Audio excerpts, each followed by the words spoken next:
No, there's no command for it. Just make a manual pin for it, Pitfinny. Thank you. All right, let me.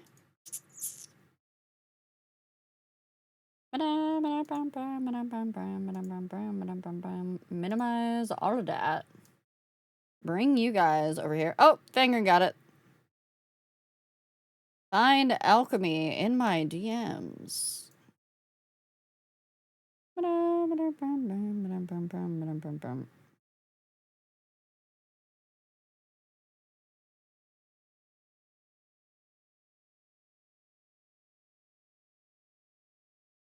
Oh, I'm calling. I don't know if she'll pick up or not. Hello? Hello? Hello? Hello? All right, let me swap screens. Turn off the music. Okay, let's get you over into a better area because you are definitely going to be the one to presenting. Chat. Oh boy. I don't know what Alchemy's got for me. I heard that she has worked very hard on it though. I heard that she's put a lot of time and a lot of brain into this, honestly. Is mostly what's been going into it. Let's get you to come exist over here, because I will do this and be over here, and you can be in front of me.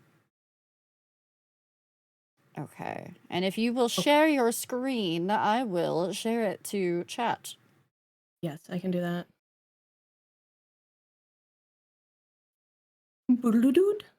Oh my god! You changed your subject!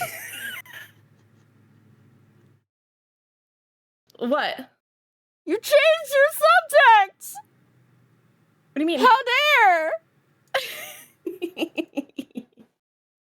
Hold on, we gotta be smaller. Let me move us. This is important. You're gonna be like down over, or actually you're gonna come be over here.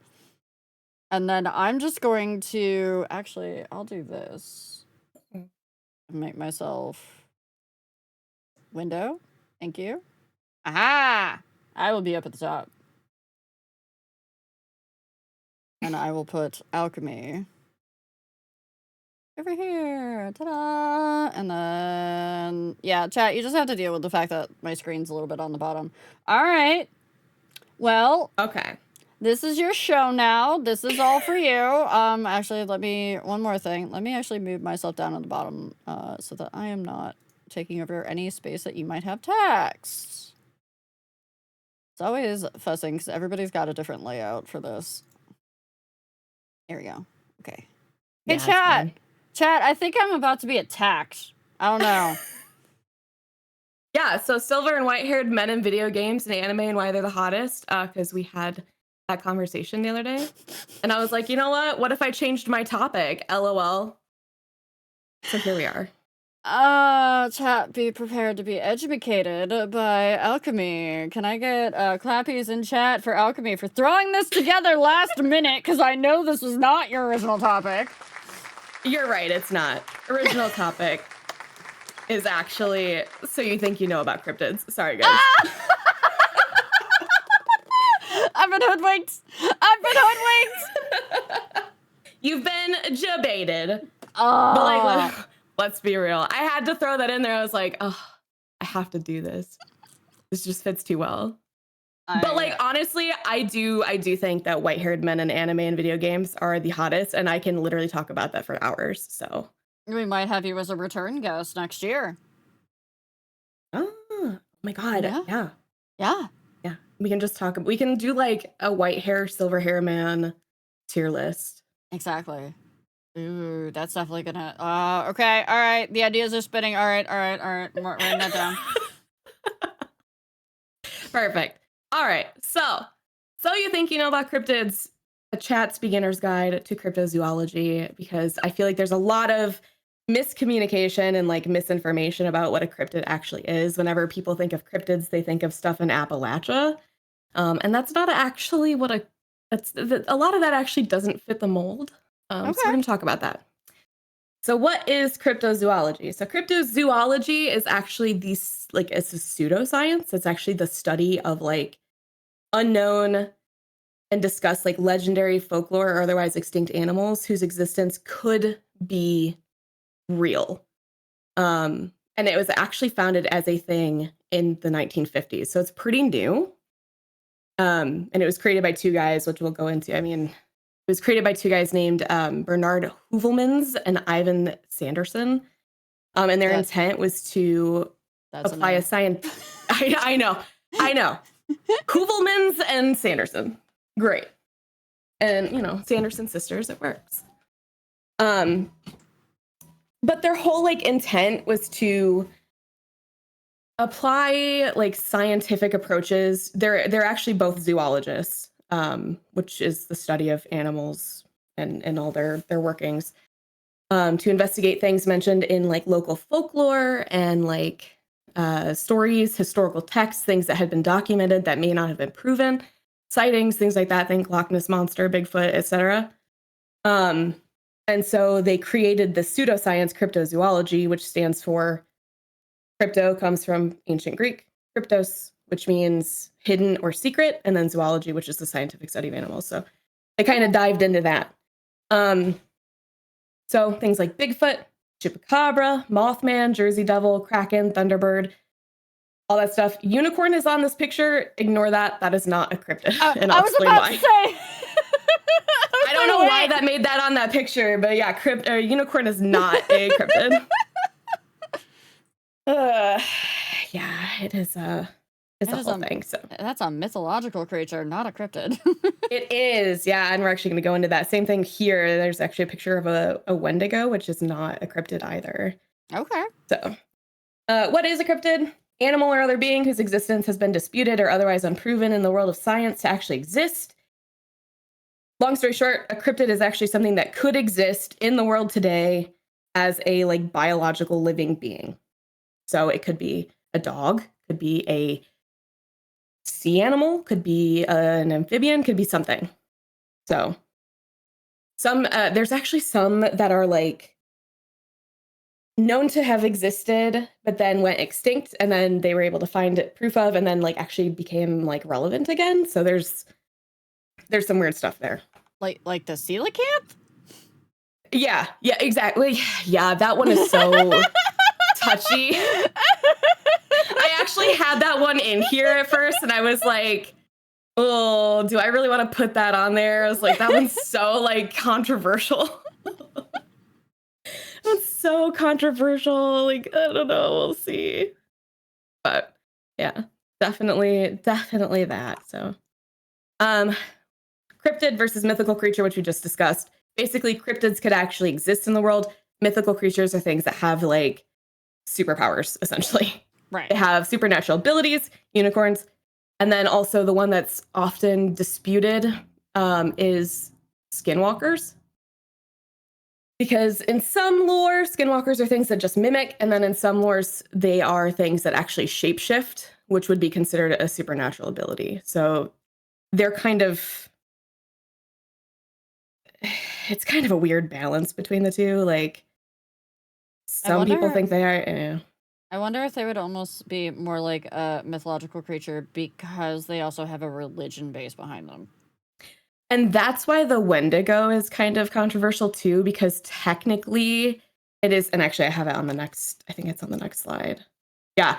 They're technically a spirit that possesses humans. Yeah. So that's why Wendigos are kind of like a weird... I'm looking at chat and like, you're welcome. Sid's like, thank you for not saying the W word. And then you say it. And then I said it. Don't worry. It'll only come to haunt me. It's fine. But that's a weird one.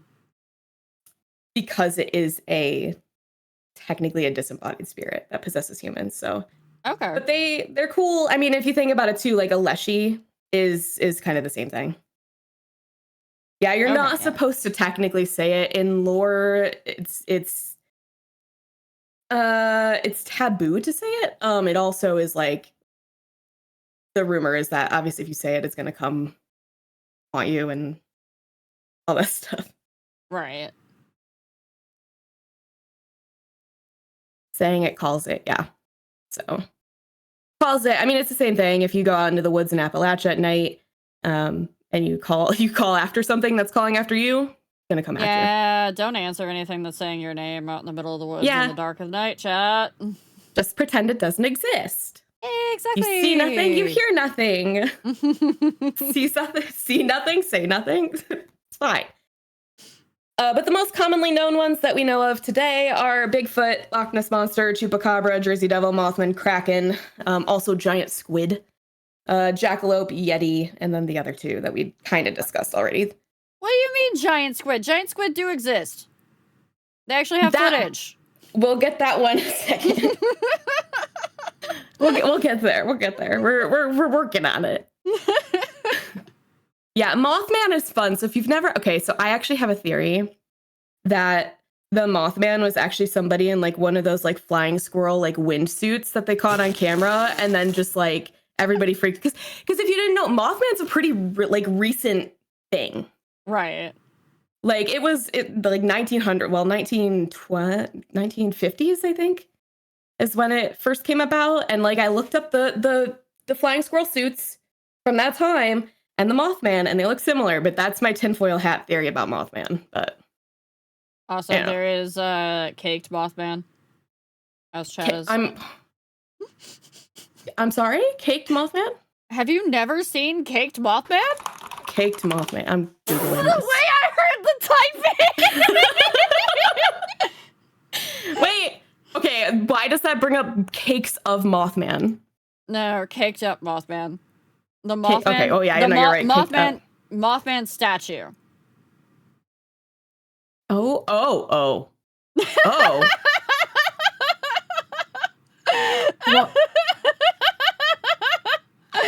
why?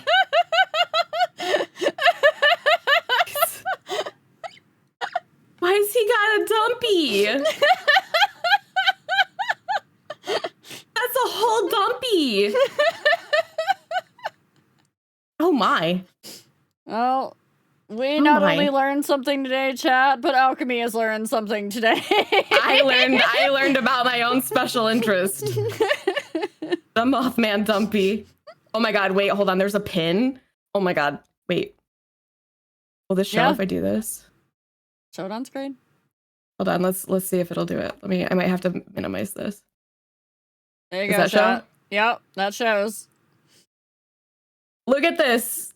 Look at this dumpy. I hate that pin, or I have that pin. Of course you have that pin, son. I need it. I need it. Well, you know what's going on now. It's thrown here shortly. Yeah. Yeah. That would assume that I update that ever. So some lesser known cryptids, but are still cryptids. And these are not, this is not an entire list. There's a ton that are water-based. There's a ton that are land-based. But these are some of the kind of more lesser known, but still known. So the Michigan Dogman, which is a humanoid dog that's obviously in Michigan, which is one that I grew up hearing about because I grew up in Michigan. Yeah. So it's weird that it's only in one county, but it's there. The Mongolian death worm, Gobi Desert, Asia. It looks like a leech. Like it's a giant worm with a mouth of teeth. Okay, yeah. It's the knot deer. Yeah, the knot deer. Have you ever seen the knot deer? I've heard of stories of the knot deer. The one that I've been hearing lately hasn't been the knot deer. I've been hearing about the eel-like, giant eel-like creature that lives at the bottom of Lake Erie. Okay. So it's funny that you say that because there is some kind of water creature in every single one of the Great Lakes. Oh yeah. Like Lake Superior has mermen. And every state has kind of their own like local most states have some form of like Sasquatch or Bigfoot. Most states have some kind of like weird water animal. Wait. What's the cryptid for New York State then? For New York, I would have to look it up. There's so many. They all have different names, but Gotta Hold on. represent my hometown.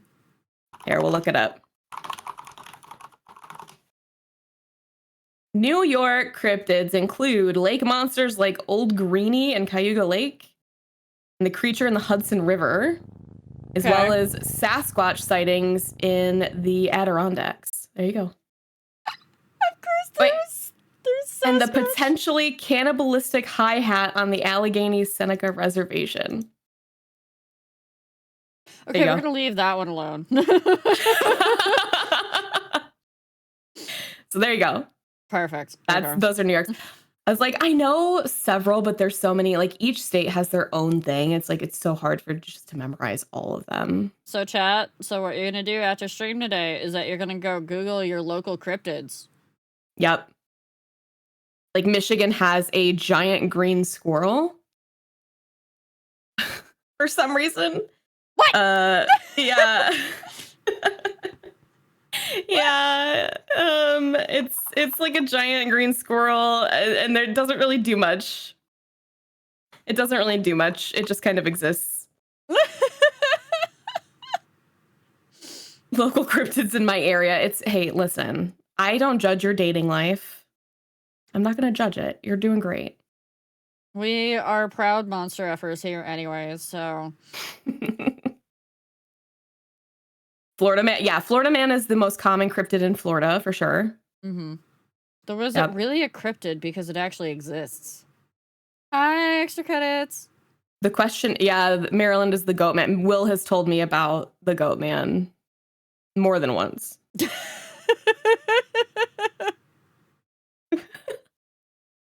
Wisconsin dog man, the beast of Bray Road, and the hodag. You have made chat super excited about this, by the way. I just want you to know. They're really excited about their cryptids. Yeah. I think my favorite one on this list, though, is the Fresno Nightcrawler. It's just legs. What? It's just legs in It's just legs. Legs with a head. Here, I will bring it up. I should have put a picture on here. It's just legs. It's so stupid. Hold on, open image. Or we'll get rid of this. We'll pop this over. What? It's just legs. Who thought this was a good idea? Yeah, Champ is on the list. Yeah, I put Champ on there. Champy. Who thought that was supposed to be a cryptid? Yeah. So there's several recordings on like people's like Ring cameras that look similar to this, and I'm pretty sure it's just people playing a prank, but it makes me giggle nonetheless. I love it. So they're just pulling their sweatpants up over their head. Yeah, and then they've got like a hood on or something, like a whole like ghost outfit. Long sweatpants. Yeah, exactly. It kind of looks like, okay, if anybody has done in Final Fantasy 14, if you've done Pilgrim's Traverse, the new deep dungeon, there's a mob in like the 60 set that looks like that. And it literally is just legs and it walks and it kicks. So that's all I think of now whenever I think of the Fresno Nightcrawler.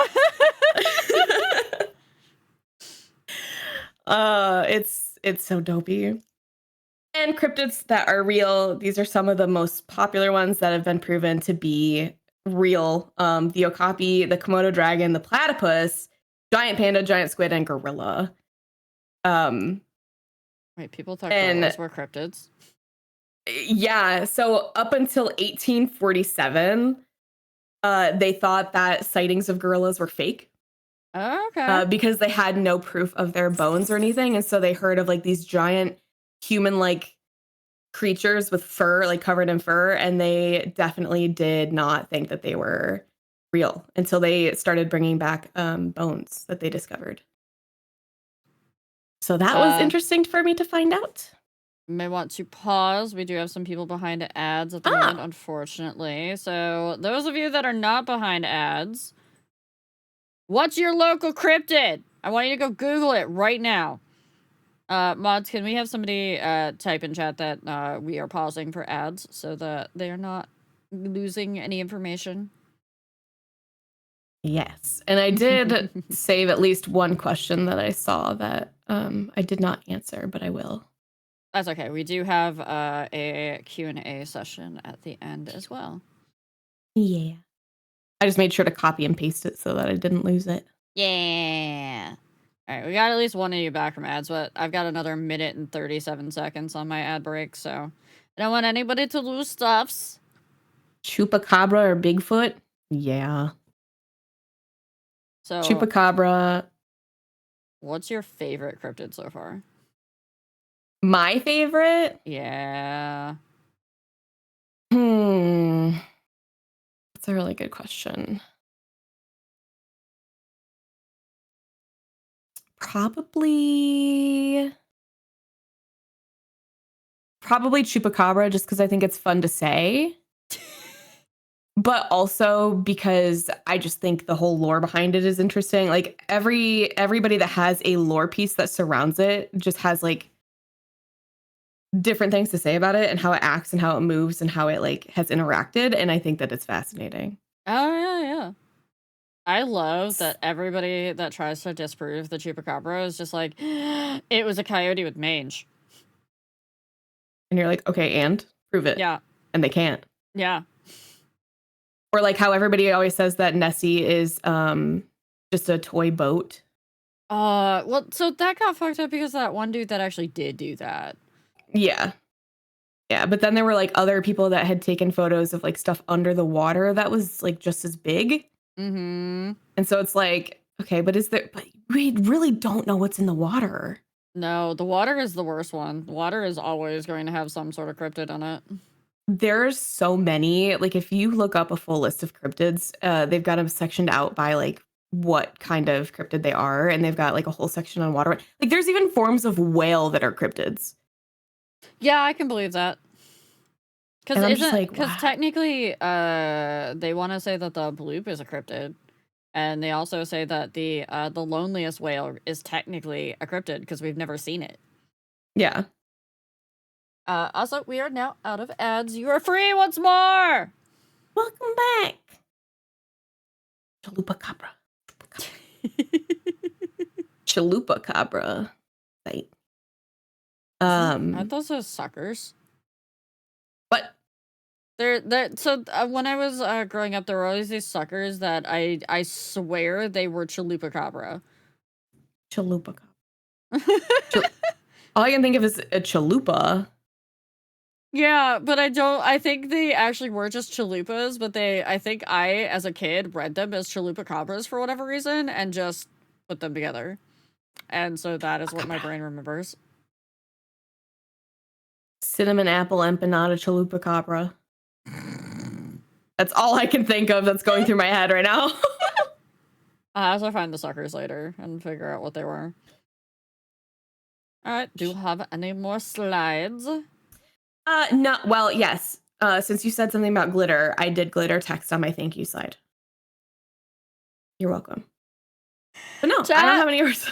For those of you that don't know, by day, I am a technical writer. And as a technical writer, one of the biggest requests we always get is, can you make that like more prominent in the font? And we look at them and we go, no, because it's just HTML and it's a simple website. And we can't make it glitter font for you. But make it glitter. Oh, all right, chat. Do you have any cryptid-related questions for Alchemy? I did see one that was asking the difference between a dogman and a werewolf. Yeah, go ahead. So a werewolf is typically a human that actually like transforms into a wolf-like creature, whether it be bipedal or not. And then a dogman is always canine presenting. So like it never changes forms back into a human. It's just always a bipedal dog creature. Yes, Hollister, you are a cryptid. How often do new cryptids get added in this day and age of technology? Very good question. I don't know that there's an answer.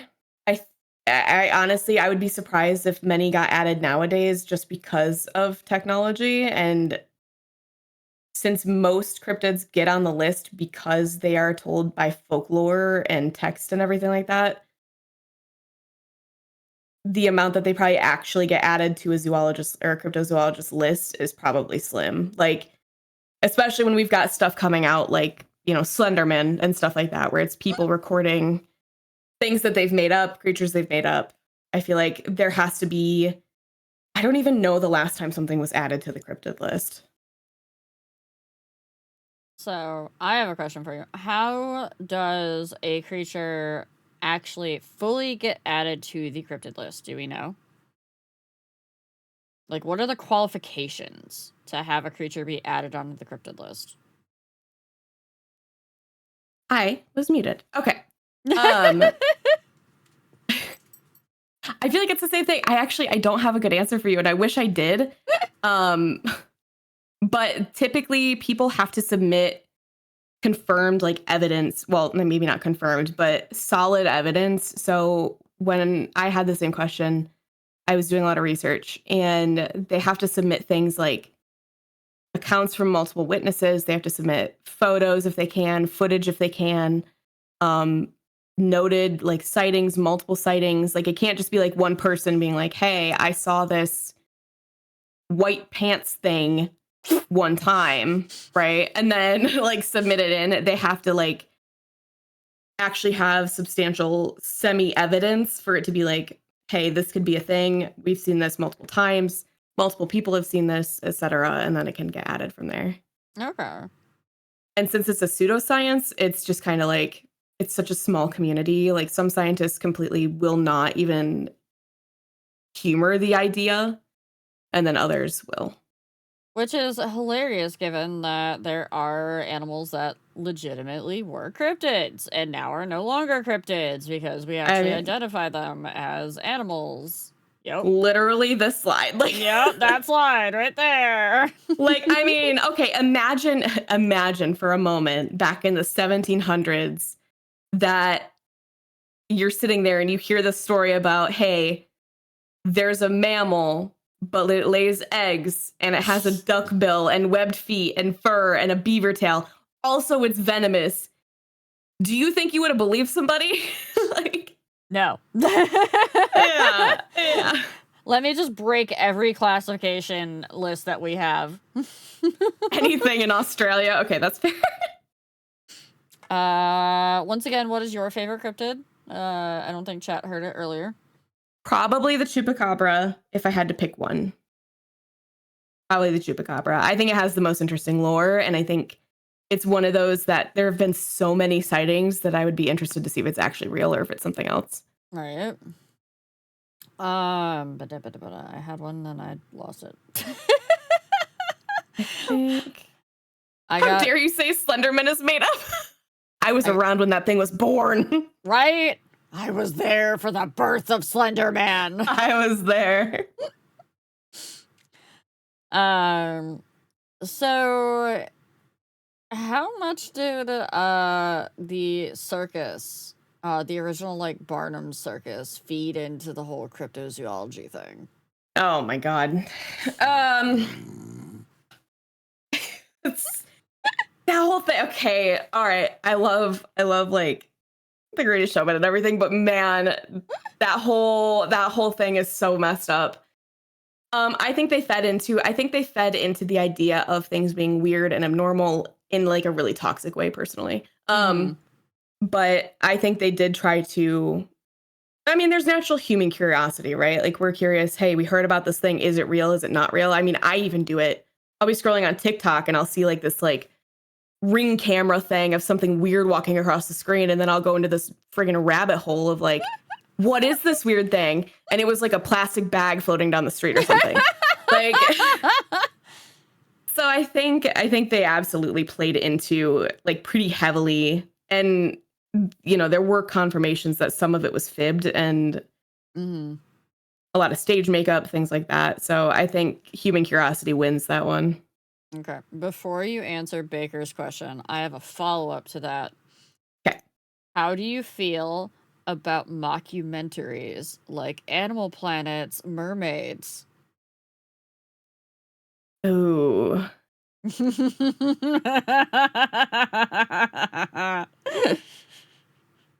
I think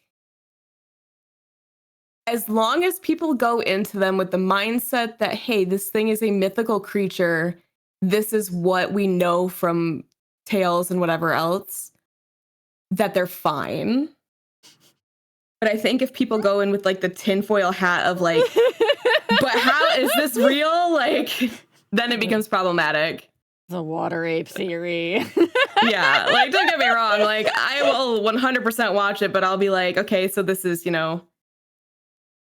this is not whatever, but I don't know. For all of the babies in chat, Animal Planet, like back in, I want to say like 2010 or something like that, ran a mockumentary, only they didn't say it was a mockumentary until like the very end. And it was about mermaids, and it being Animal Planet, people took it at face value. And they just ran with it, and they were like full on like celebrities tweeting and whatnot, being like, "Oh my god, mermaids are real!" And Yeah. Yeah. Well, I mean, there's tales of mermen in Lake Superior and stuff. Like there's tales of them all over the place. yeah, I mean, yeah, anything that has a myth that's so widespread like that, I tend to believe there's like something that's backing it up. But it's the fact of like it was more the fact that Animal Planet didn't disclose it, and they kept bringing up NOAA. For those of you that don't know, NOAA, NOAA, is the National Oceanographer something Association, and they're very, very scientific, and they kept bringing that group up. And so they just like credence to it, so it was so bad. All right, so Baker had a question for you. Yes. Do you think that modern day technology will help or hinder the discovery? I think it'll do both. I think that modern day technology can help with things like advanced photography. We can do things like drone photography now. We can do sonar mapping. We can do all kinds of stuff to help with like finding water cryptids, all that kind of stuff. Our ability to do any kind of like DNA analysis and stuff has improved, which I think could help. Obviously, the downside would be more people can create more like believable hoaxes with it, with things like Photoshop and, camera tricks and all that kind of stuff. So I think it's a little bit of both. Yeah. Don't forget. I think from AI. Yeah. Oh yeah, and AI is just that's a whole other beast. But I think from a scientific standpoint, I think technology today is going to be a big help. Especially because like even like archaeologists and anthropologists have come so far in things that they've been able to discover. I mean, we've found thousands and thousands of year old bones, and we've been able to map out what they would look like today. So speaking of bones, I have news for everybody, given the it's slightly adjacent to the current topic, but still somewhat within the topic. So there was a fossil discovered in Montana, I want to say again. And it was a recent discovery, and for those of you that aren't aware, in the United States, you are allowed to sell fossils if they are found on private land. Yippee! Thankfully, a museum managed to raise the funds and buy it, so it didn't get sold off to a private bidder. And so they have studied this fossil, and they have come to discover that there is a new species of Tyrannosaurus. It's called the Nanotyrannosaurus. And it is what they are believing now, what a lot of people thought were just juvenile T-Rexes. So they're like the entire field of paleontology is in a freaking tizzy right now. They're like, there's so much behavior stuff and everything that we could be wrong about T-Rex and blah, blah, blah, and it's always hilarious for me. Yeah, there's actually a girl I follow on TikTok that's an anthropologist, and I love watching her content because it's all just that stuff and like Mm-hmm. the history behind all of it, and it's just fascinating. Right. Like, I either unfortunately or fortunately, because it's funny that you would start talking about or that you did cryptids today because like I started getting my TikTok feed started getting Great Lakes spooky feed. oh, bless. You can just send those my way. Just send them my way. Just send them. It's fine. Okay. I think I did actually save a couple of them, so I'll go back to them. Yeah, for those of you that don't ever or have never experienced the Great Lakes are basically mini oceans. They're landlocked oceans. They're just not saltwater. And they even have their own weather patterns. They sure do. I grew up in Michigan in the Lower Peninsula, and I was about 40 minutes east of Lake Michigan. And the weather is not nice ever. Let's not talk about the weather here. Listen, I'm just saying. But the lakes are gorgeous. Like, they're stunning. Lake Superior is the cleanest body of water I've ever seen in my entire life. Lake Michigan is great for swimming. It's got like a super sandy bottom.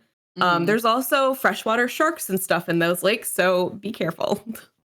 There's what now? There are freshwater sharks in the Great Lakes. I'm calling cryptid bullshit on that. What do you mean? They're not like no, because the only freshwater sharks I know about are the bull sharks, and they don't go that far north because it's too cold. What are you? Are you about to educate me? Me? Yeah, you.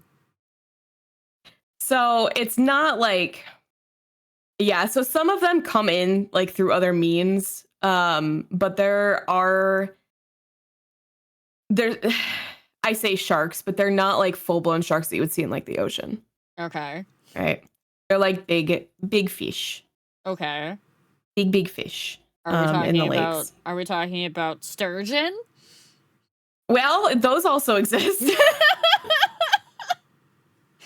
All right, chat. Those also exist. Riel has a new rabbit hole to go down later after stream and be like, hey, I actually got to pet a sturgeon, by the way, when I went to Niagara Falls. Yeah. There have been bull sharks in the Great Lakes, but if I remember correctly, they didn't get there naturally. They got placed there and then they died because the water's too cold. Yeah. Yeah, I was gonna say the oceanic sharks usually can't exist in obviously the northern ones can, but like the ones that you would usually find going into like mangroves and whatnot and making their way up into freshwater, usually you're gonna find further south. So I was like, wait a minute. Yeah, I don't think that there's any that live there like regularly. The only time that they really appear is in the summer when the water's warmer. Okay. And you really only see them in like the southern of the lakes. So like southern Lake Michigan, Lake Erie, Lake Ontario. You're not going to see them in Superior. Superior's always way too cold. What do you mean they're in Lake Ontario, Alchemy? That's my lake. She's like, hold on now. Hold on now. Okay, maybe not Ontario. I don't know. But Lake Michigan for sure. We've seen some stuff. I'm literally 10 minutes from Lake Ontario. That's why I get lake effect snow, which is a weather pattern. Also, there's like 1,000 sunken ships in Lake Michigan. Oh yeah, actually they don't actually know how many sunken ships there are in some of the Great Lakes because the ships just vanish. Yep.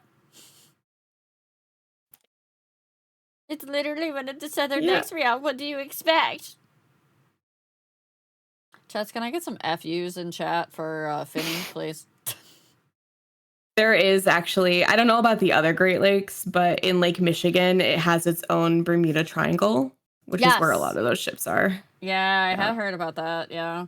And then And I there's know I'm only talking about Lake Michigan, but it's like the one that was closest to me. No, that's fine. That's fine. I do know there was one, I can't remember which lake it is, but there's one that it gets like a persistent fog that goes across the lake, and because of that I think it might be Erie.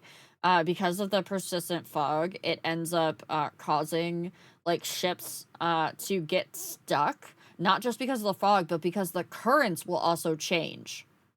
So they'll just be going around in circles in the fog.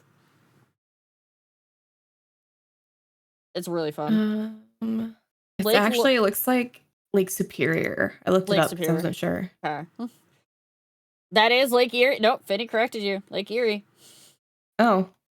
Yeah, no, when I looked it up, it said Lake Superior. Honestly, it's probably all of them, knowing the Great Lakes. Yeah, it said all of them, while other lakes like Lake Michigan also experience impressive rapidly moving fog, known as fog tsunamis. They tend to be more episodic, but it is more consistent and characteristic feature of Lake Superior's weather patterns. Fog tsunamis, chat. So what I'm hearing is not only are we going to have Alchemy back for white and silver-haired men in games and anime, but we're also going to have Alchemy back for lake knowledge. Great Lake knowledge. Well, you can throw the Finger Lakes in there too. I'm pretty sure there's a bunch of stuff going on with those. Yeah, cryptid weather. That's... Water spouts. Let's talk about how they're not a tornado.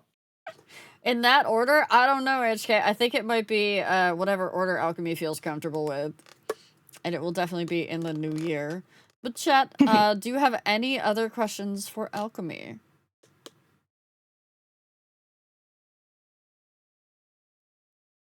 As we go dead silent and we wait. I'm holding my breath. Bated breath, chat. Last chance. Ask all of your questions of Alchemy. Where's my I used it at the drag show last night.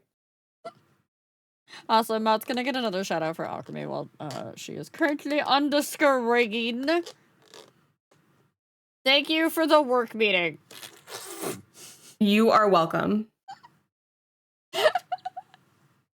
Oh, HK actually didn't know what a cryptid was. Oh. Have I ever seen something? Yeah. So, yes, but not a cryptid. I've had a lot of very intense paranormal interactions.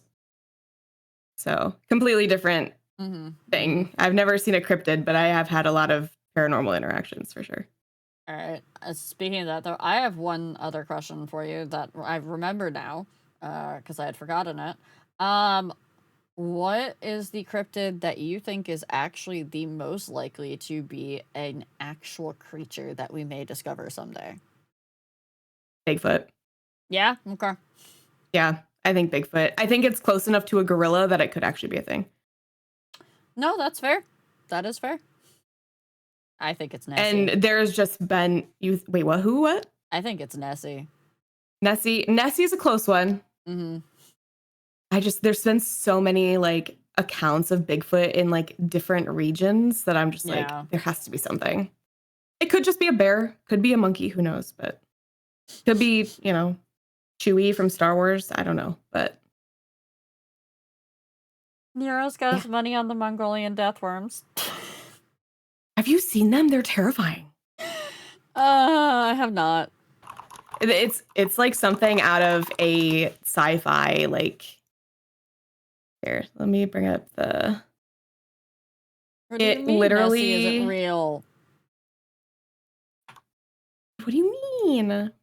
Look at this thing is like oh, that thing. Okay, yeah. This thing, it's like a straight out of a a sci-fi movie. That definitely looks like it could be like out of Tremors or something like that. Yeah. Yeah. Also, I still love that one of your tabs is Caked Up Mothman. Listen,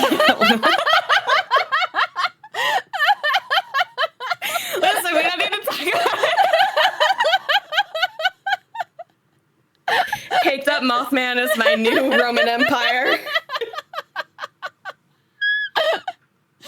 Oh. I need to get that pin. Chat, you heard what Alchemy wants for Christmas. The caked up Mothman pin. I need this caked up Mothman pin. Yep, get on it. Get on it, chat. You know what to do. Alright. Alchemy, it's been lovely having you, but I will let you go so that you may relax for the rest of your Sunday evening. I know you worked really hard on this, and I know that you were stressing about this a lot, so thank you for putting together this presentation. Thank you for having me. Chat, can we get some clappies in chat for Alchemy, please? Can we get a big round of applause? Can we get some clappies in chat for Rial? No, we get clappies in chat for Alchemy. Clappies for Rial hosting this every week, or however often she does it. Yeah, let's go. We love learning. All right. Have a good one, Alchemy. Bye. Bye. All right. Mr. CatboiBaker, are you around? Are you ready? Do you want to be up and running? Do you want to do the thing? Chop, you didn't see the background. It's fine. You're ready? All right, let me ring-a-ding-ding you. Chat, I don't know what Baker's teaching me either. I'm sure Baker probably actually showed me, and I have forgotten, because I have slept since then. You want to do the VTube Studio sync? I would have to restart mine, so I think I'm just going to do Fugi if that's okay. Because I am dumb, and I forgot to start my VTube Studio in Steam. What's sleep? That thing that I do way too much of, actually.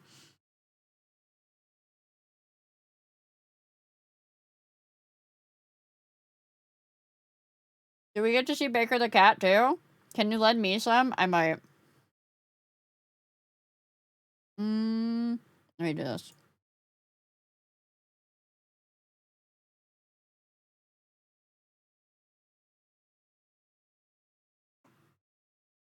Hello? Oh, hello. One second. I gotta do the thing where I mute your stream so I don't hear myself. Man, look at that Fugi, chat. Oh, yeah. I forgot I had that one. Wow. Meowdy, everybody. Chat, can I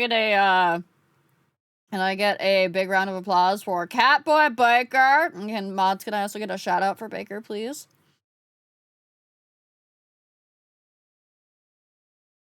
Oh boy. Hey! Alchemy, you're gonna want to stick around for this one. Just letting you know. Welcome to my tism.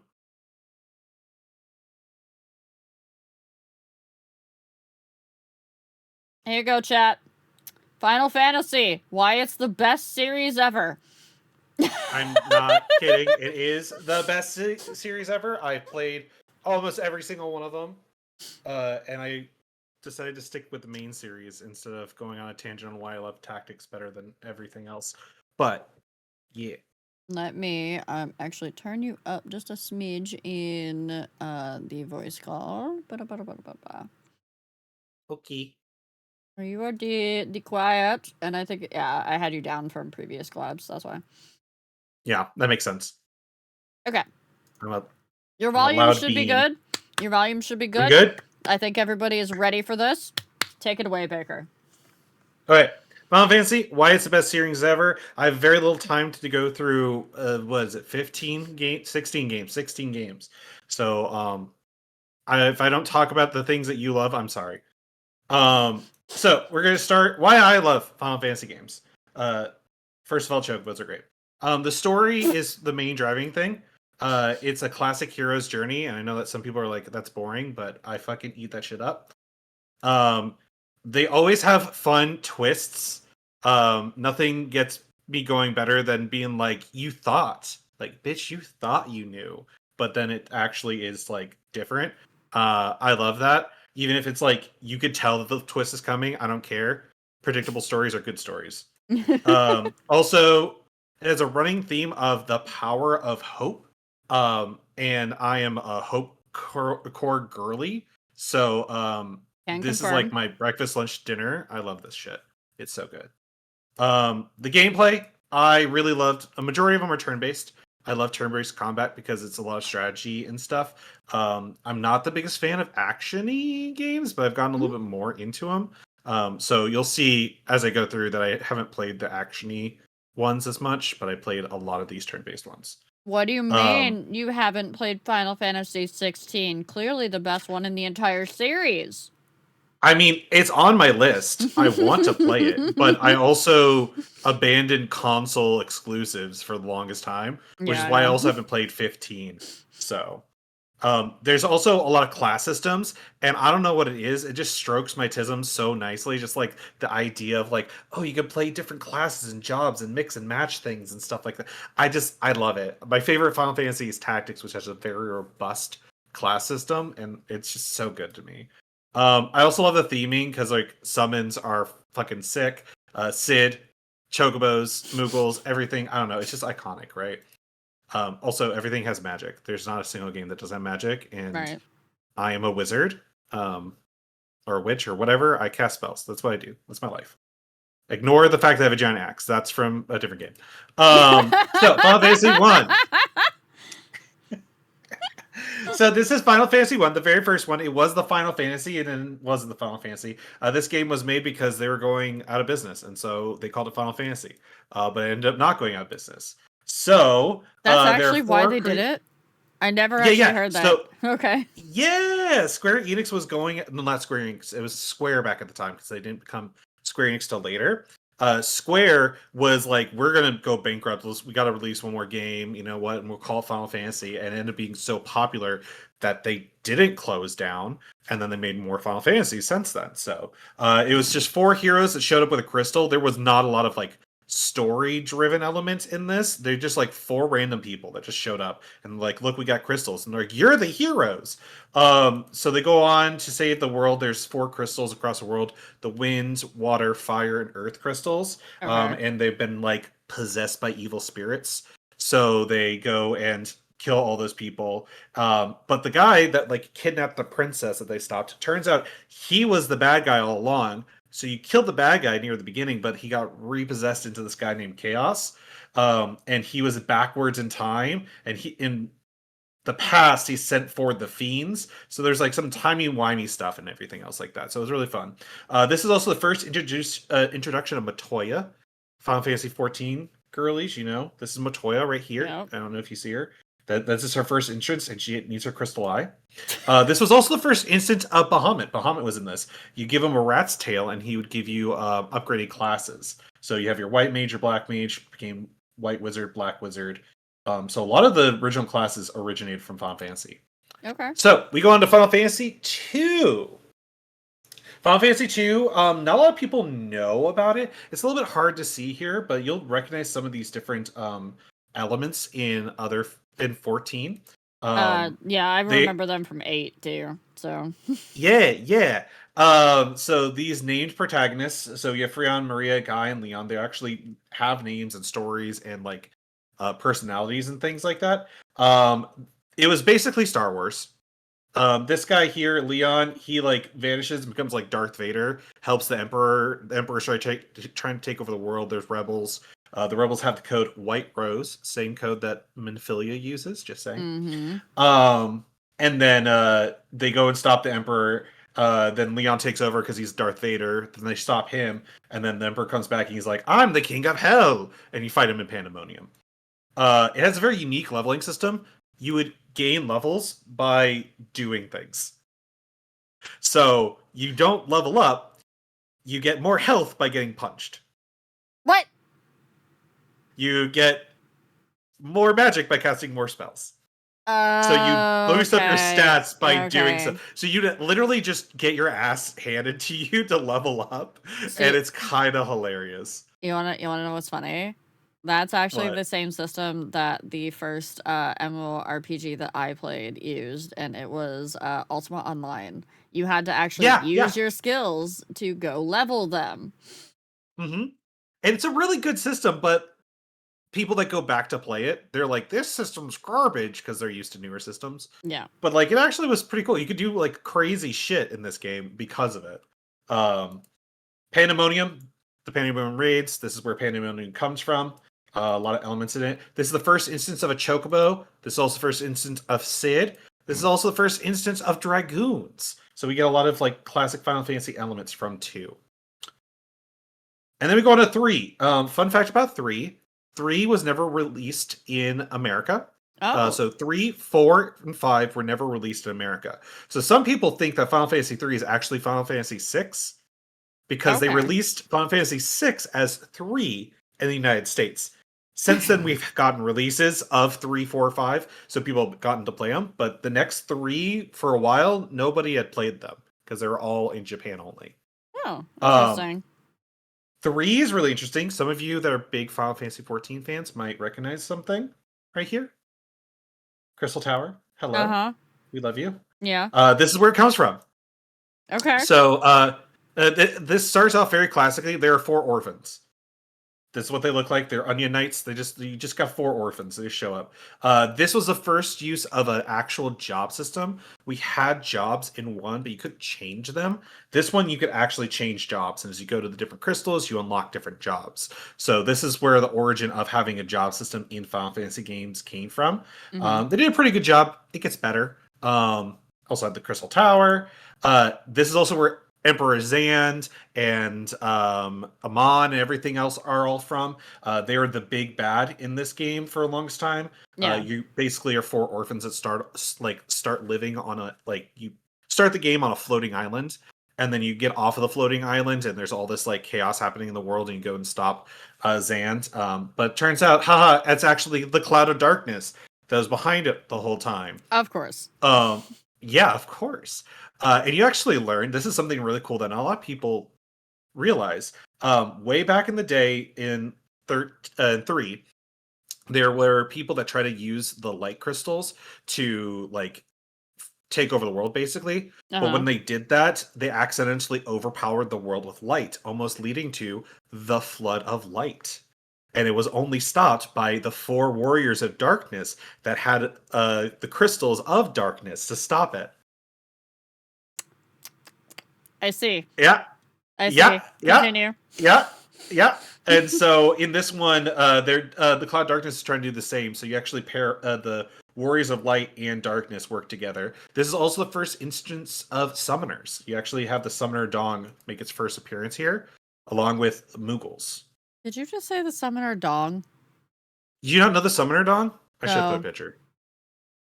So the you know how Summoner things have like the little horn that comes out of their head? Oh, yeah. Okay. Yeah, that Summoner Dong started in 3.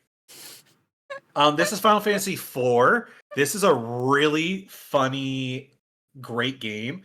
This is the whole cast of characters down here.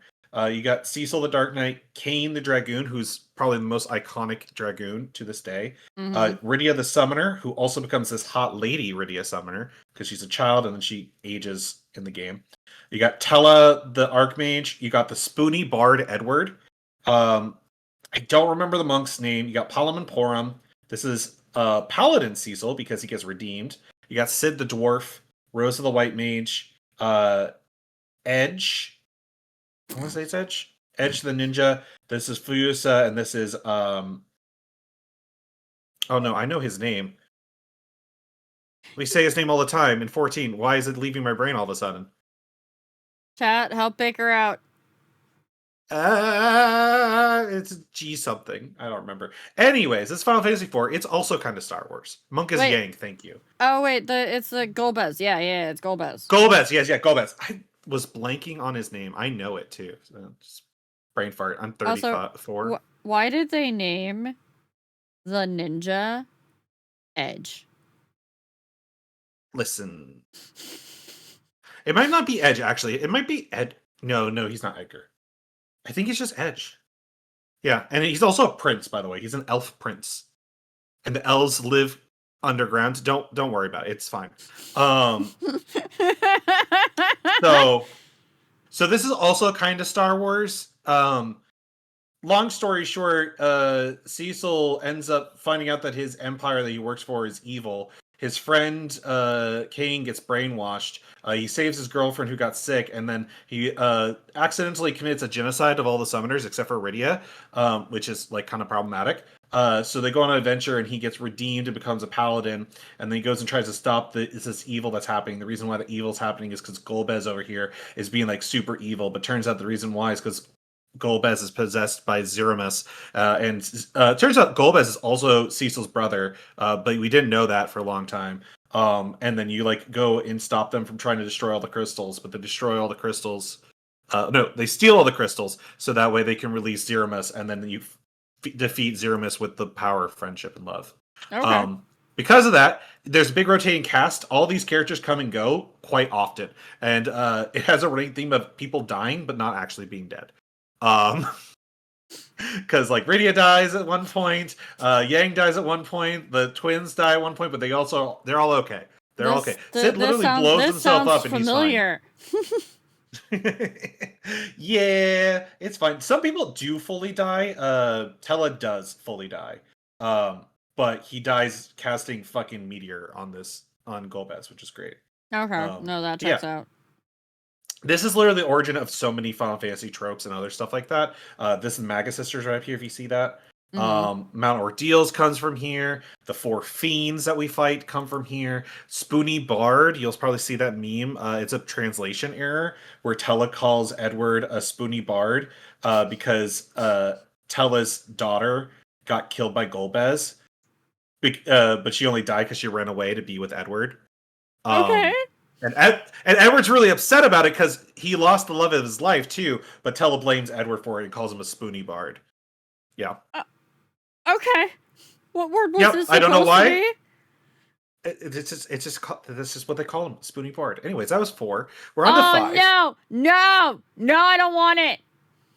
You don't want Omega? No, I don't want Omega. You don't want Gilgamesh? No, I don't want either of them. They're great. So the long story short of 5 is an angry tree causes problems. That checks out, yeah. Yeah. It has the best job system. You get jobs as each of the crystals are destroyed, and you unlock their power. It has so many cool iconic jobs. You can see a samurai, you can see white mage, you can see beastmaster, monk, you can be freelancer. Basically, every like good Final Fantasy job system originates from 5, in my opinion. It is really, really good. The only job system that is better than 5 is not in the core system, which is tactics. It has a very iconic death. Spoilers for anyone that hasn't played these games, by the way. One of these characters, Galoof here. Yeah, if you don't want to be spoiled on this game that's like 20 plus years old. This character, Galoof up here, he's with you for a long period of the game. He sacrifices himself to save his granddaughter, Kryl. Those of you that might know Kryl. She ends up taking on his mantle and powers, and she joins your party for the rest of the game. So, unfortunately, I thought that I grabbed a picture with her here, but Kryl's like right here. She's like hidden underneath the beam as she's getting murdered by Omega. But it's really iconic because it's one of the first times that a major character in the story died. Like, not like, oh, a guest character died, but like this was like a main cast character passed away and someone took over. It's also Kryl's iconic look comes from 5 because Kryl in this game, when she's a white mage, has that cat ear hood. Aww. Okay, this is also the first origin of Gilgamesh, and believe it or not, this Gilgamesh is as goofy as our Gilgamesh in 14. Okay. This is also the first origin of Omega and Shinryu. They appear as super bosses here. 5 is really great. The angry tree causes problems. I forgot to describe that fully. Basically, the world got split, but because they split the world, all these evil spirits kind of like welled up in a tree and then manifested as the big bad. And then the big bad goes around trying to like take over the world. They seal him away, but then he breaks out again, and then he merges the worlds back together and then tries to erase the world with the void. And then the heroes here stop him and seal away the void once again. It's really cool. But yeah, very angry tree. This is Final Fantasy VI. This is my favorite game. That one out of the main core series, I love 6. The one on the top looks a little bit familiar. Yeah, just a little bit. That's Yeah. Kefka. I actually wait, one haven't second. ever seen I actually Kefka. prepared for this. Okay. Do you have your soundboard on? No. Hold on. Oh. Let me turn it on. I forgot that people want to use that after D wanted it the last time. Where the heck is it? Open soundboard. And soundboard volume. Okay, it's turned up to 100. There you go. Classic Kefka laugh, everybody. That's Kefka. This story is really great. It has a very big cast of characters. This is not even all of them.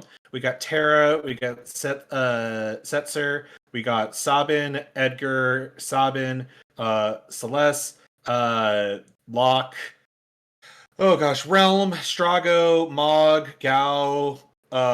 He's over here. It's a little bit hard to see him, but this is Go-Go.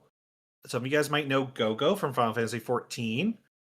This is Umaro. He's a Yeti. So this is a very big cast of characters. You can recruit all of them, but they're kind of optional. Okay. This has a huge plot twist through the big beginning of the game. You're learning all this stuff about the world and the world of summoned creatures and what magic means to the world and everything else like that. And you're trying to stop the Emperor Gestal from taking over the world. And then at the very culmination of the game, Gestal gets killed by this goofball clown wizard that is very psychopathic and crazy, but he was always kind of like just a funny relief character because he would get bullied a lot. And then he just kills and takes over the world and destroys everything. Was his name Ahmad? No, it's Kefka. Okay. Yeah. Ahmad was in 3. Ahmad was in 3. Okay. This is the origin of Magitech, so this is the first shift towards having a lot more science-y based mix into the Final Fantasy genre. I'm not done yet. Sorry. There is a very intense scene in this, and I don't want to talk about it because it does tackle some very heavy things. So if you ever do play through 6, do look at content warnings when you play through it. But the game is very good, and it does have an underlying message of hope against hopelessness and overcoming all odds. Okay. Highly recommend this game. It's very good. Each of the characters play different archetypes too. So you have like the monk and actually Edgar's the original machinist. A majority of the machinist stuff that comes from 14 comes from Edgar's special kit. He has auto crossbow, chainsaw, all that stuff. Oh, okay. Yeah. Final Fantasy 7, you guys know this game. It's the first 3D game. Everyone's played this one. And if you haven't played this one, you probably have heard about it. What do you mean everyone's played this one? I'm still working on it. It's okay. So I shouldn't spoil anything. No. Okay. Yeah. Look, a snake, guys. A snake got look, damaged. Snake. This is not plot relevant. We're not going to talk about anything that happens to any of these characters. Everything is fine, chat. Everything is fine. One thing I will say, there are some elements from this that do still appear in 14. If you guys haven't also gotten the picture yet, this is not just about what is my favorite series, but also how every single one of these are in Final Fantasy 14. Anyways, there's a lot of elements, including Red's backstory is actually a side quest in one of the Beast Tribes. Okay. And so you'll see a lot of different things from 7 still in there, but it's not been done heavily in 14 yet. I will say, for anybody who hasn't watched me play through Final Fantasy VII yet, you will see that the one thing that I absolutely cannot stand is the fan service that they put on the female characters. They don't do that as much in the original. The new they one do. really definitely pays they do, because you just can't see it as much because they only had so many triangles to polygons. work with. Yeah. Well, in all fairness, as well, that game was very it pushed the envelope a lot. Cross-dressing Cloud was crazy. Yeah. And in the original game, you could get into a hot tub with a bunch of naked men as Cloud. Okay. That was some people's awakening. Yep, you can also go on a date with Barrett. That was hot. I mean, what? Anyways, so this is Final Fantasy VIII. There's love my Final Fantasy VIII. jam, the one that I actually played. I love this game. It's severely underrated as a Final Fantasy game. A lot of people look down on 8 because it had a really weird combat system. Mm-hmm. It was also the first romance-focused game. All the other Final Fantasy games didn't have very strong romantic tones. There may be a romance present, but it wasn't like the main driving point of the plot. As you Right. can see here, this is the main plot. Yeah. Also, have a dog shot on a cannon. Dog's fine. Angelo Rec Shop. We love Angelo. It has a very unique combat and leveling system. The way it worked is you gain your levels normally, but if you want to increase your stats, you would have to pull magic from certain points, enemies, or by synthesizing certain items. By Yup. getting those magic, you could assign them to certain stats to increase yourself. So some people were like, "This sucks. I'm not a very good player. I don't take the time to draw magic and whatnot." But tactically, if you ever watch a speedrun of this game, they are doing almost max damage before they even like leave the main continent. Because they do some shenanigans where it's like, oh yeah, now I have 99 waters and I throw them on my strength, and now I'm one-shotting every single enemy in the game. You could do some bonkers stuff with it. It's really fun. I was Um, playing this back when they didn't really have anything like game guides and whatnot. mhm. And so I didn't know that's what you were supposed to do.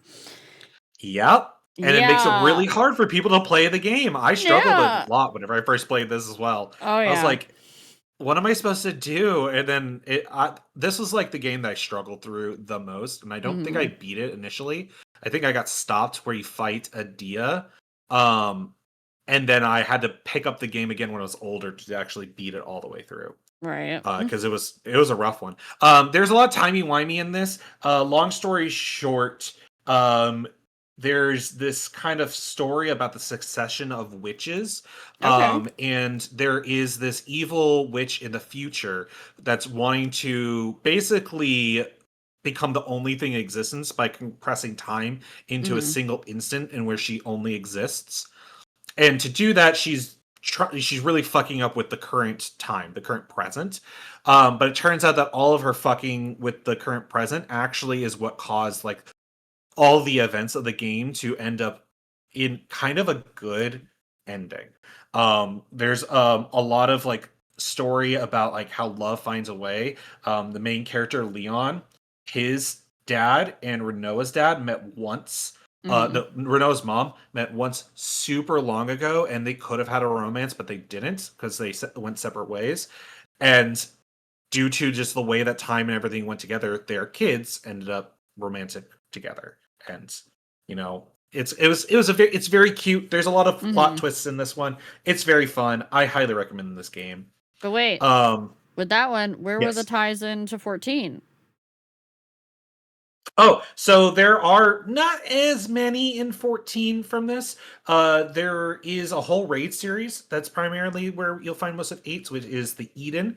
One Mm-hmm. of the Guardian summons, the Guardian Forces is what they call them in this, is Eden. Mm-hmm. And then some of the stuff that's going on with Ultimecia and the use of memories and stuff like that in this game is kind of retold in that raid series line. Also, Squall is basically in the game as a gunbreaker because Yeah, that's the that's original true. gunbreaker. Yeah. Seving's got it. Also, gunbreaker is based on Squall's moveset. Exactly. Mm-hmm. There's not a lot of other things that have come over as much, which is a little unfortunate because this does have a lot of really iconic characters and character Mm-hmm. design. Zell, who's one of the characters in the game, his tattoo is available in character customization. And Okay. Triple Triad is a mini game that originated in 8. Oh, right. I remember this started my hatred of card games inside games. Yep. It's a lot better now that I'm older. But when I was younger, I fucking hated Triad. I was so bad at it. Yeah. It did not make sense. And the tutorials were, this is back in the day, chat, when tutorials were garbage. Like Mm-hmm. literal garbage. They're like, just do it. And I'm like, I don't know how. This is Final Fantasy 9. Also, please let me know if I'm going too fast. I just don't No, want to you're make sure I fine. don't take up too You're much good. time. Okay. This is Final Fantasy IX. This one is also really underrated. It is a return to high fantasy. As you see here, this is like you were in outer space here. This we do not go to outer space. So this is basically, a return to their roots in Final Fantasy. A lot of people love 9. It has a lot of iconic stereotypes. Each character represents a iconic Final Fantasy job. So Freya here is the iconic Dragoon. We have our iconic Paladin in Beatrice. We have our iconic Thief in Zidane. She's over on the corner, but Garnet here is a classic summoner, which is really funny. A lot of people don't realize they think that she's a classic white mage, but she's actually more of a summoner. And another character you get later on, she's more of a white mage, even though she has the summoner dong. The whole story is about like a story of what it means to live. There's a lot of really heavy storytelling in this, and I think that's why so many people really do love this one if they actually played it. But it had a more cartoony style that kind of drove some people away. Yeah, because going from 8 to this definitely would have been like a big swap up. A big swap. You can see here we have the dreaded Yan that people have been talking about in the raid series. Yep. And then this is the first instance of Alexander. There were other like times that Alexander may appear. I believe he was a summon in 8. And I think he might have also appeared as like briefly as a summon in another game. But this is a full cinematic. This is like actual footage of the game. Right. Alexander coming out here and fucking up Bahamut. Also confirms that Alexander can no diff Bahamut. I know that some people will hate that, but it's just a fact of the matter. I'm sorry. Let's get wait. I'm trying to think if there's anything else. Basically all of Dawn Trail is this game. Yes, I have Dawn Trail has lots of elements from this. Now, it does it in a really great way to where it doesn't phone it in like they did with 0, where it literally was just the plot of Final Fantasy IV. Yeah. It is better done in Dawn Trail, in my opinion. It's more of an homage in Dawn Trail than it was for 0. Gotcha. This is Final Fantasy X. This is probably a lot of people's here's first Final Fantasy because it was the first voice acted Final Fantasy. This is also an isekai. We love isekais. This character here, Titus, he basically is thrown into the world of Spira, which is very different than the world that he had. As also being the first, yes. Pause, because we're about to go into ads and you don't want anybody to miss stuff. I won't. The Titus laugh track. I see everyone's going, ha, ha, ha, ha, ha, ha. Chat, do you have any questions so far that you would like to put into the chat that Baker can ruminate on during the ad break? Also, if I randomly vanish, I'm hearing through my headset a lot of wind outside, and sometimes that will cause me to lose power. So, if I randomly vanish, that's a thing. Hopefully it just calms down. So chat, any questions so far? I think they're typing. I've been so focused on my presentation, I haven't been even looking at chat. Oh yeah, Tetramaster. Final Fantasy IX had a card game as well. Wait. Oh, fuck. That had a card game too? Honestly? Yeah, it was required actually. At one point you had to do a Tetramaster match to continue the story. You didn't have to win though. No! Most bangable pro tag. Oh, in all of Final Fantasy? Oh God. Gotta pick one. It has to be a pro tag? Yep. That's the question. Does it have to be the main character? Can it just be one of the protagonists? Moogle, it was your question. You get to answer that one. Zidane, he's got a tail. Zidane is very cute. Let's limit to main character. Okay, I will have an answer for you, Moogle, but we'll have to wait till we get to that game. Okay, we're not there yet. We're not there yet. It's a later game. Is it John Fantasy of Final Fantasy? John Fantasy? It's Clive. Okay, Clive is hot, but that's not actually my choice.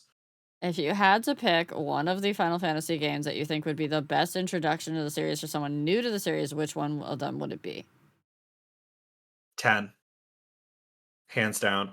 I think that in our current day and age, expecting people to enjoy games that don't have voice acting is a very big ask. It really Um, is, honestly. it really is. And I don't want people to do their first one as any of the ones after 10 because they have shifted away from all the classic gameplay styles in later Mhm. games, which is not necessarily always a bad thing. But if you're like, I want to start my Final Fantasy journey and play every Final Fantasy game, start with 10 and then move on to the pixel games because you need to get invested in the style and like the theming and everything else like that to like willingly go through games where you have to read.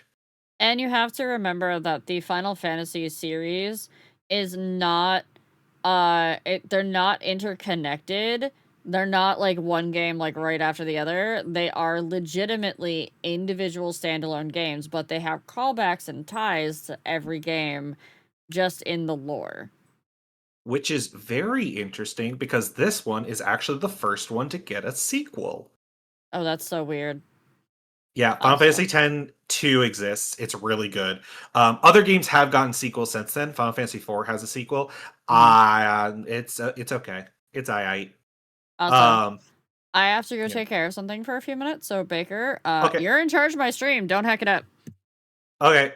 Chat, don't burn things. And you are allowed to continue with the presentation in 1 minute when ad break comes back. Okay. I'll have my I headset don't on, so even I'll know. be able to hear you. So Perfect. Chat, you're gonna need to tell me when ad break ends because I'm subscribed, so I can't see when ads end. So I'm relying on you. Oh god, it's gonna be Baker for 14. No, I'm not gonna say my Warrior of Light's the most bangable, though he is. Um, 6 my favorite to drop people into. So I agree, Nero. I think 6 is probably one of the most compelling stories out of Final Fantasy, but like even the remasters, it is a little bit hard for people to get into without having played one of the other games before. Cause like I still think they hold up really, really well, but we've gotten so used to, you know, voice acting in games that's hard. If I had to pick one Final Fantasy game for someone to play and they would never play any others, I would just say Tactics because it's literally the best Final Fantasy. And any of you that are big Final Fantasy players, you'll know. You agree. That's how you can tell if someone's a good Final Fantasy fan is if they all say Tactics is their favorite. It's just so fucking good. The new one's really good too. I don't know if any of you guys have played it, but it has voice acting and I love it. Ad break is over. Perfect. Amazing. So, Final Fantasy X. I actually don't know when we got cut off, but this is the first voice acting. It has an iconic scene where Titus is laughing that a lot of people like to make fun of, where he's going ha ha ha ha ha. A lot of people miss the point, thinking that it's just bad voice acting, but like the whole point of that scene is that he's forcing himself to laugh because they're basically going on a suicide mission to defeat this bad entity called Sin. And so they're kind of just like trying to laugh in the face of their doom as they're going on this adventure. Oop, we're not done yet. I didn't put a lot of bullets for this one because I don't really need reminders of how this goes. This is Anarchint. This is where Titus comes from, but whenever he arrives there, it is destroyed. This is Anima, so you guys might recognize him from 14. He's one of the enemies. Oh, your food's ready, Baker. You gonna go eat? No, you sleepy? Okay. Basically, the story ends up being he gets sucked into this world and follows in the footsteps of his father, who went missing a very long time ago. And turns out that when his father went missing, he had also been sucked into this world. And so Titus goes through this world along with a summoner, and summoners are one of the few people that are able to fight Sin and defeat him. And so he goes along with a summoner named Yuna, who ends up being his romantic interest, to basically hopefully stop and save the world. In the interest of helping a lot of people get into this game, I don't want to spoil this one just because it is a good entry one, and the plot twists in this one are absolutely incredible. There's a lot of things that you learn, and the way they do it is not so much like, oh, you have to unlearn everything that you knew. It's more that as you go along, you learn more and more, and it changes and shapes your worldview as a player and as Titus as well. Riku's great. There's a very great cast of characters. Lots of Final Fantasy stuff in this. Not a lot of 10 is in other games. In 14, I mean. They have Anima. They have Magus Sisters and other things like that.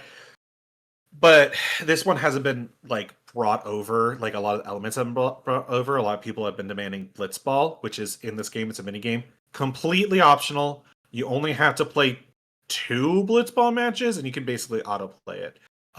It's really really good. End game is really great.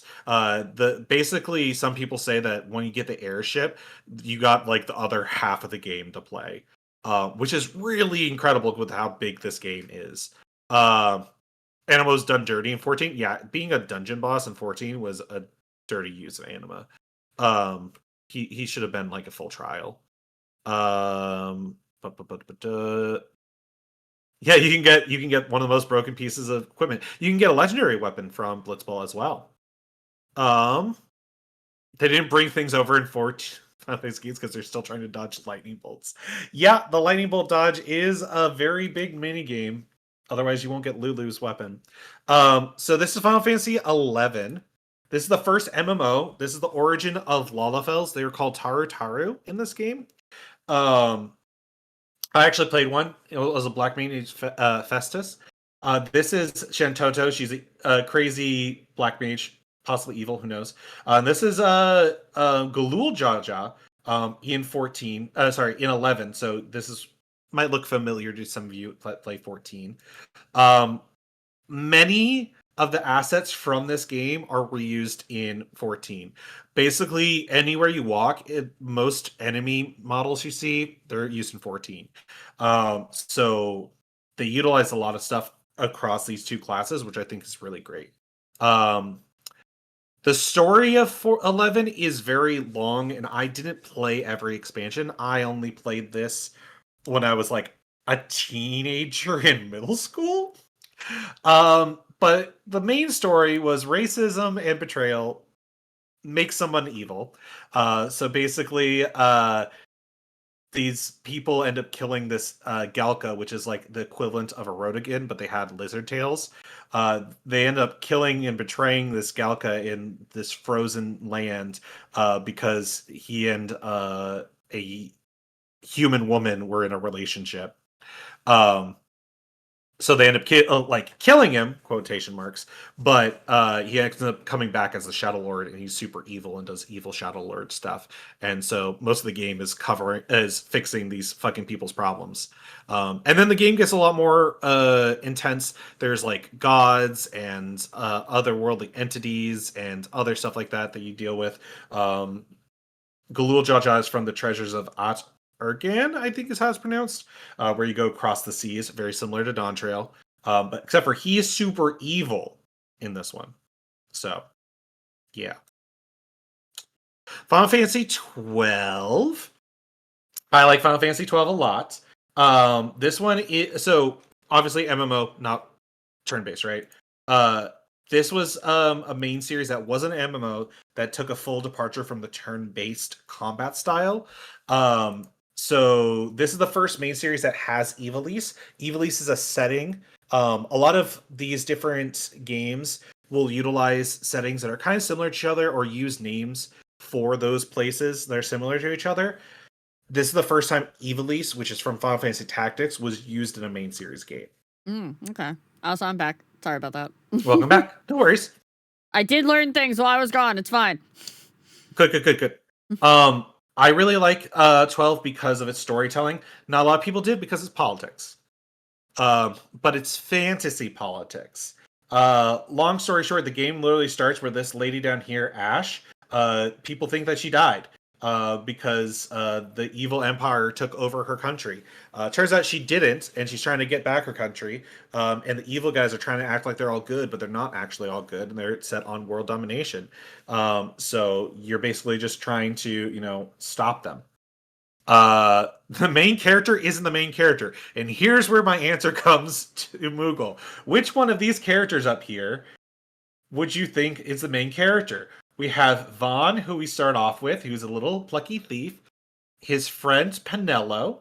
We have Ash back here, who is the princess of Dalmasca. We have Fran, who's a beautiful bunny woman. And then we have the sky pirate Balthier.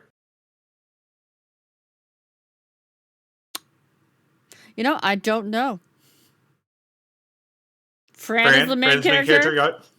You think Ash? Maybe? No, it's Balthier. Main character's Balthier. You never play directly as him, and you start the game basically playing as Van. Not a lot of people liked that you would start off as Van, and then the whole game turned out to be about Balthier. I personally loved it, and he is the most bangable. Fucking Balthier is so goddamn fucking hot. I love that man. Yeah, Fan is a player avatar, while Balthier is 100% the main character. You learn a lot of stuff. Voted by Gideon Emery. Yeah, the same voice that did Orion J in AAR voiced Balthier. Okay. Yeah, so whenever I started playing AAR, I was like, Balthier, is that you? And then he wasn't a hot man, so I was like very confused. So yeah, it's a really good game. Basically, the story, I pretty much summed up all the story. There's a lot of twists and turns to this one, and there's a lot of Final Fantasy 14 elements that, a lot of elements from this that went to 14. You might recognize this Yzmat boss that was in the Raid series. Yeah. So this is Final Fantasy 13. It's a very dynamic shift away from the turn-based.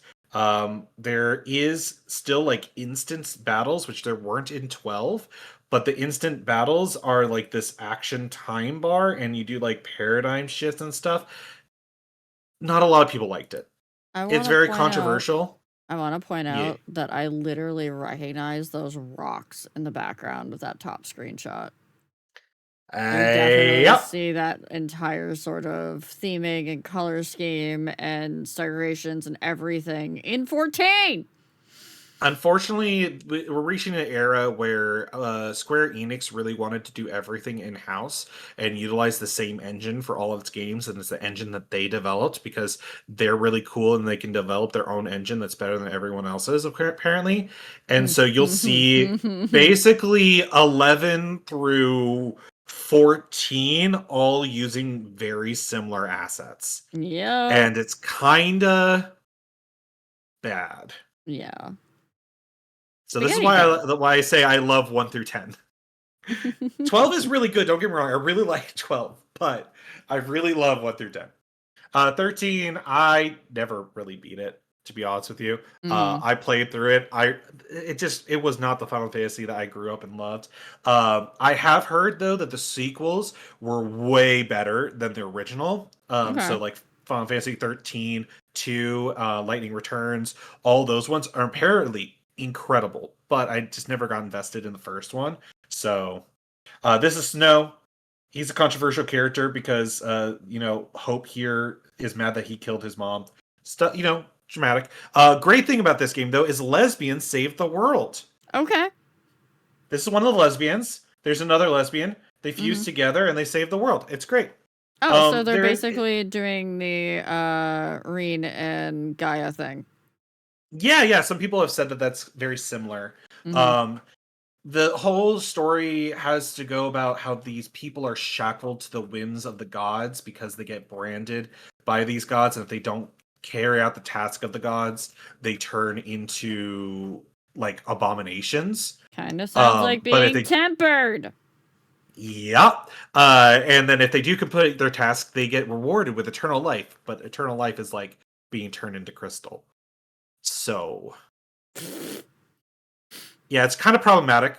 And so it's a whole thing about fighting their fate and, trying to dismantle this world that is governed by, deities. Yeah, it's interesting. Not my cup of tea, but it was a Final Fantasy. Here's Final Fantasy 14. Yep. It's the second MMO that they released. Do I really need to explain any of this to you guys? Do I need to talk about this one at all? There are people in my chat that do not play Final Fantasy 14. Well, and honestly, just enjoy some simp material. Why? I've been personally attacked. I set up the slide specifically for Rio. 14's great. There's a lot of story. I've done a whole presentation on the story of Final Fantasy 14 for my D&D group, and why like all the different people are problematic and stuff like that. So this would just take way too long to get through. But 14 is basically its own story that takes elements from all the previous Final Fantasies and does like a giant like theme park. It's like a theme park of Final Fantasy. And so it's a lot of fun. I really, really enjoy it. Final Fantasy 15, we're getting into the ones I haven't played myself. It's a road trip with the boys. I've never played it. It's very good, I've heard, but it's very different because it's an action RPG. Yes. The story is very much it's a road trip because this prince is getting married, but stuff goes really to shit really fast. Yeah.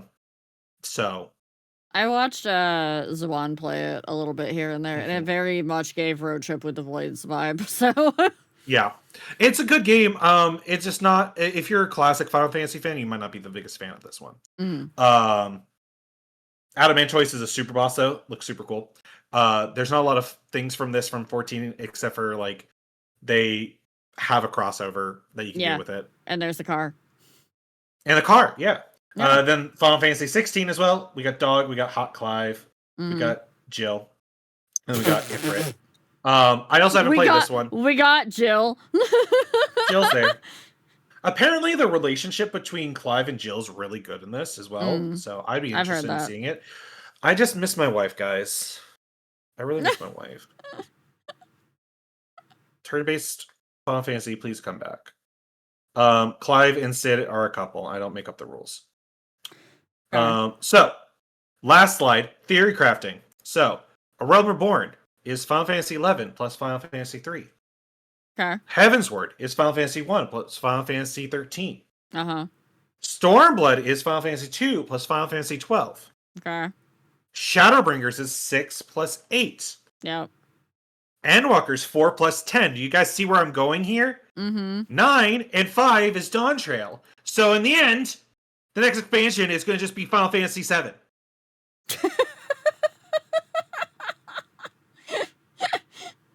This is going to be Final Fantasy 7 plus Final Fantasy 7.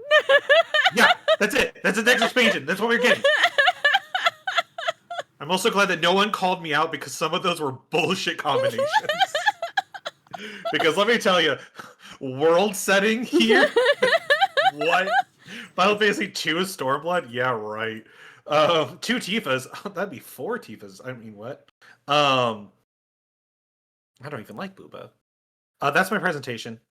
Oh, I guess it could technically be 1 plus 13. But whatever. Does anybody have any questions for Baker? Hold on, Baker.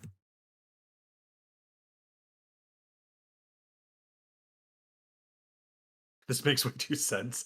Some of it does make sense. Some of it's crazy.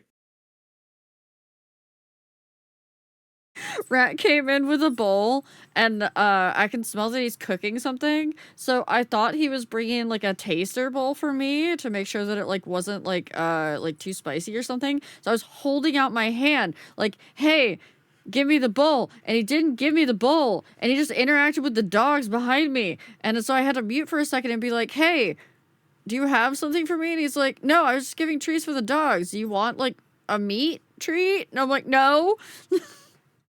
Means from when I cut I want food. Ian is basically cyan. Yes, absolutely. The country is literally called Doma. Absolutely, 100%. Raz, Baker does indeed only like the guy booba. I do only like guy booba. Yeah. But so you do like that booba. So you can say you do like booba, but people do get confused. I do like some booba. Yeah. I don't know. Something about female booba weird for me. I don't like it. I'm sorry. It's okay. I like masculinity. It's okay. Happen. Best husbando in all the games. You better. Oh. You better. You better be saying who I know you need to be saying. I know, but I feel like everyone already knows I'm gonna say Graha. Like, how do you compare? He literally moved a tower across space and time to save your ass. Like, God, I love that Catboy.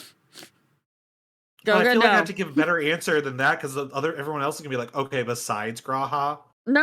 No, you have a valid point. The man literally moves space and time to save your ass. How could that not be an amazing husbando? Literally, he's I love him. I love him so much. You're supposed to support me as a fellow Emma fan? No, because that was just torturing me. Okay, listen, don't get me wrong. I get the appeal of Emmett. And yes, I too would also love a man that would commit mass genocide to bring me back to life. Mm-hmm. But you also have to recognize that that's kind of problematic of a man. Oh, no. If you are if Emmett is one of your husbandos and you do not recognize that, you are doing him a disservice.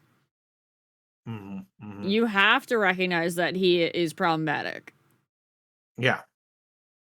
But sometimes we like problematic. Mm-hmm. Sometimes. Yeah. Yep. You have a comment about the last slide? This last one? My batshit theory?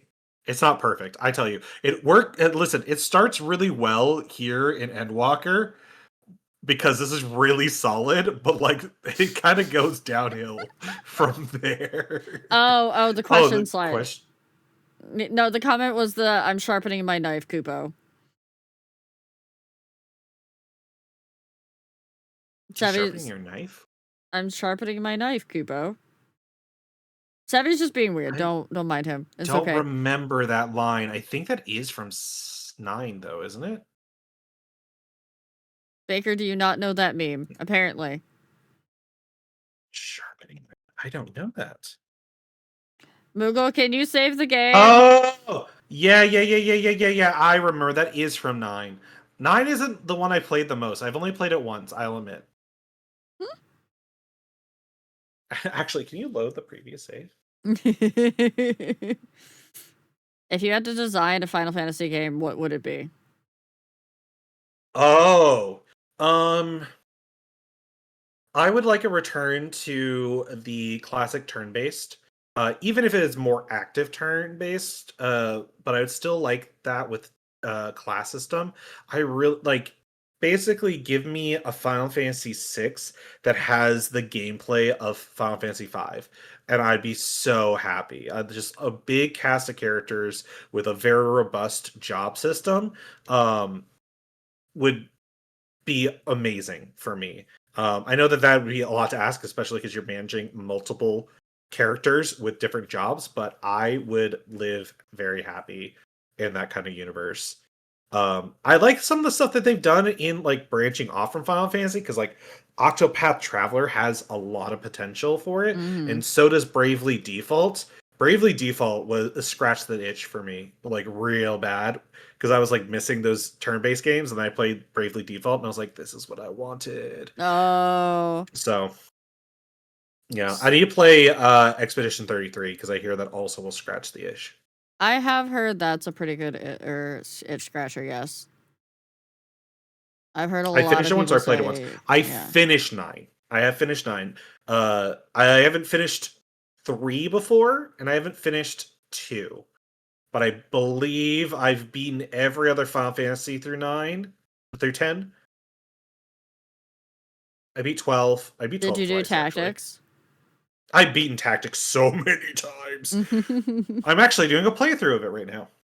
Oh yeah. Matt's gonna get another shout out for CatboiBaker, by the way, who does stream also. And don't know where I was going with that. And has been playing tactics. I've been lurking quite a bit.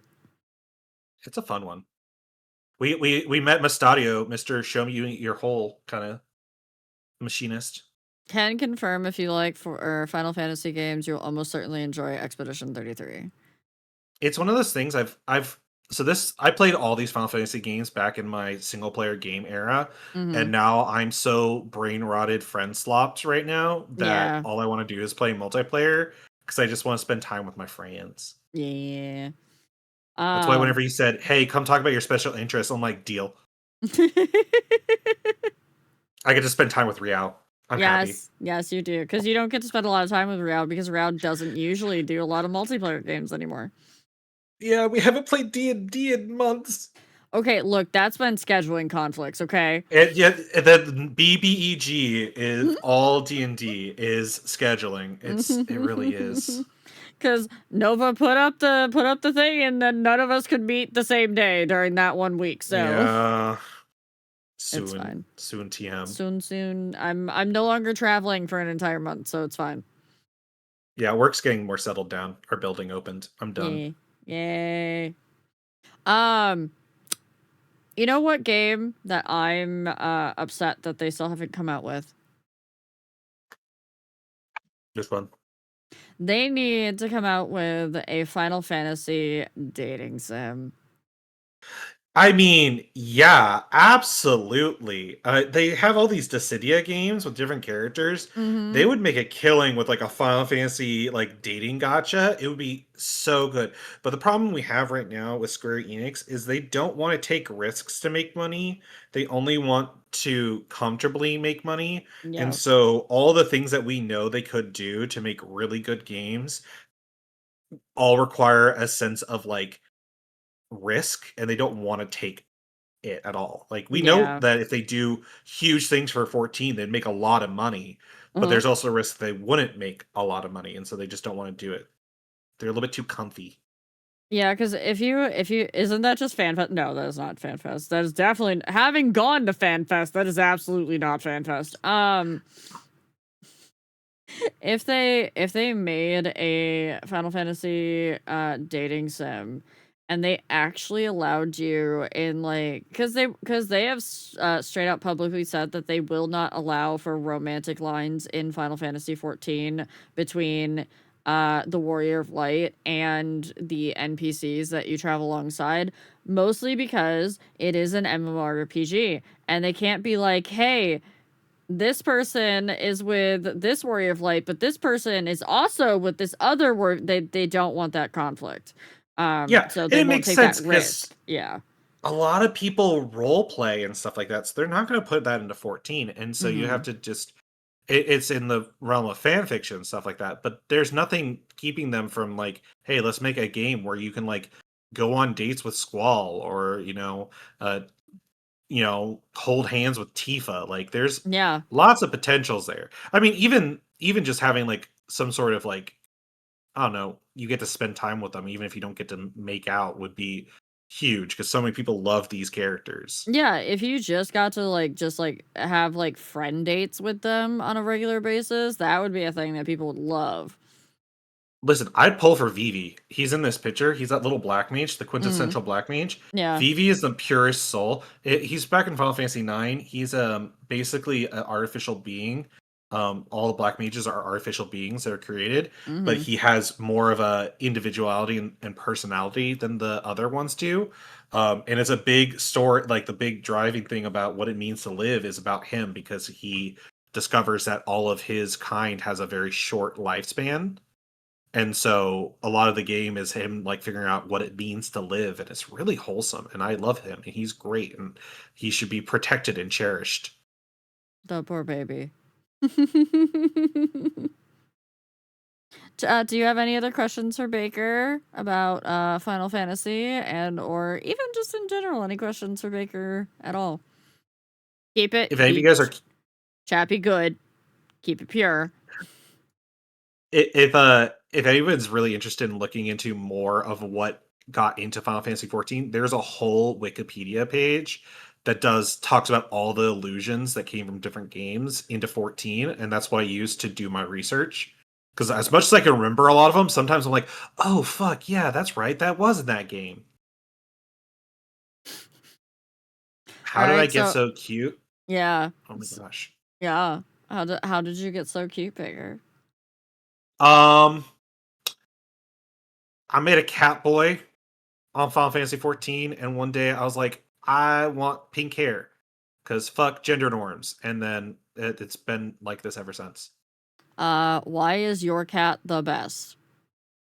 I would say that I want to agree, but also I know that everybody has fantastic pets, and I don't want to say it's the best, but I think that for me, he's the best because he's a goofy goober who the first day I got him, whenever he felt comfortable, he came out and bumped his head against my hand for pets. So No. that's why he is the best, because I love him and he chose me.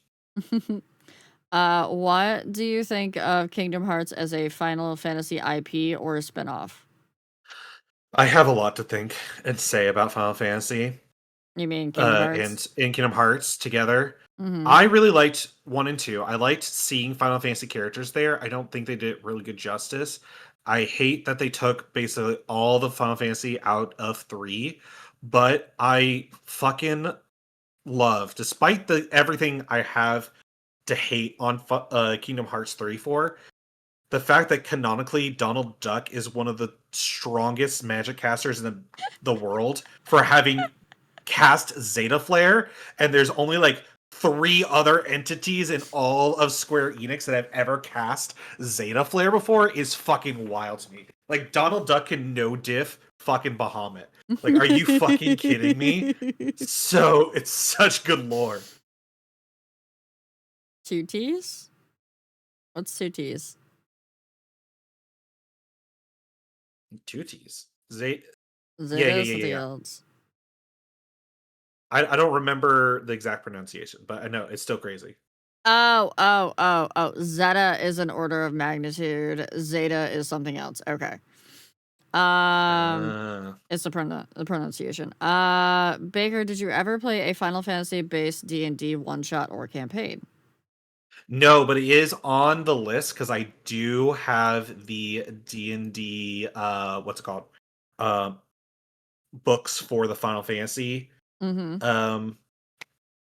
14, whatever they did. I only have the starter one though. I don't have the full one yet. Yeah. So I definitely want to do that. I have a group of FC mates that we play D&D together, and I Mm-hmm. think that the plan is to try out that system whenever we take a little break from our current campaign. I do know Nova really wants to play that too. So Mm-hmm. I'd really love to see it. It'd be great. he keeps trying to get our D&D group, like if there's like a downtime and we're like, we're not sure which campaign we want to run. He's like, well, you could make those Final Fantasy characters for that campaign. We're like, maybe. Maybe. I love a red mage. I always love a red mage. I really like to see Kingdom Hearts reimagined as a full Final Fantasy spin-off concept instead of mesh with Disney. Yeah, that would be nice. I didn't hate the Disney elements because another topic that we could talk about is how I love Disney because my parents own a timeshare and I went a lot in my youth and in my adulthood. Mm-hmm. But I do think that Love Disney as the art, they, don't love Disney as the company. yeah, and also Kingdom Hearts 3, oof, big oof. Meh. I have a lot to say about it, and that's not the purpose of this presentation. Talk to me Mhm. later about my beef with Kingdom Hearts 3. Sevi was in an RPFC that created a bunch of FFS classes and a D&D like system. It was cool. My girlfriend at the That's so time was not a cool. fan though. Well, Sevi, that should have been your No, first red flag. no, I'm not gonna talk about that game. I can't talk about that game, Sevi. No. Oh, one thing I would love to share is Mhm. one of my favorite classes in all of Final Fantasy games. Yeah. It's not in the main series, but in Final Fantasy Tactics, there is a class called Arithmetician. You literally kill people with math, and it is by far the most goofy class in existence because you use magic, you use math to determine who your spells target. So you're like, everybody that is at a height that is divisible by 3 gets hit by this spell. It is so fucking stupid, and I love it. Baker, Yeah. I you just violated the holy trinity of gaydom, though. I'm so sorry. I can cook, I can drive, and I can do math. I am an anomaly. What? I don't know how. I can't explain it.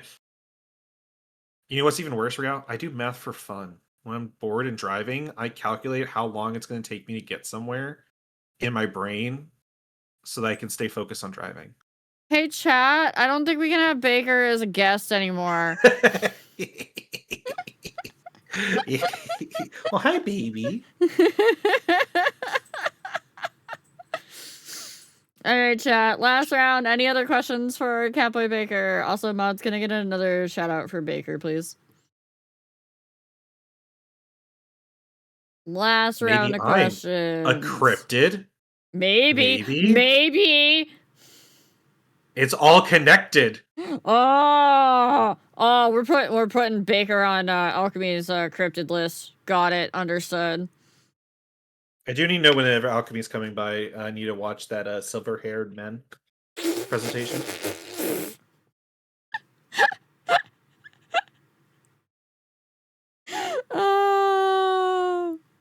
All right, no more questions for Baker, chat. If you don't have any more questions, let's get a round of applause for CatboiBaker and his presentation of Final Fantasy and why it is the best game series ever. Thank you. Thank you for coming on, Baker. I will release you back into the wilds for the rest of the night. And you may be Not free. the wilds. Yes, be gone, be No! free. Be free No! into the wilds.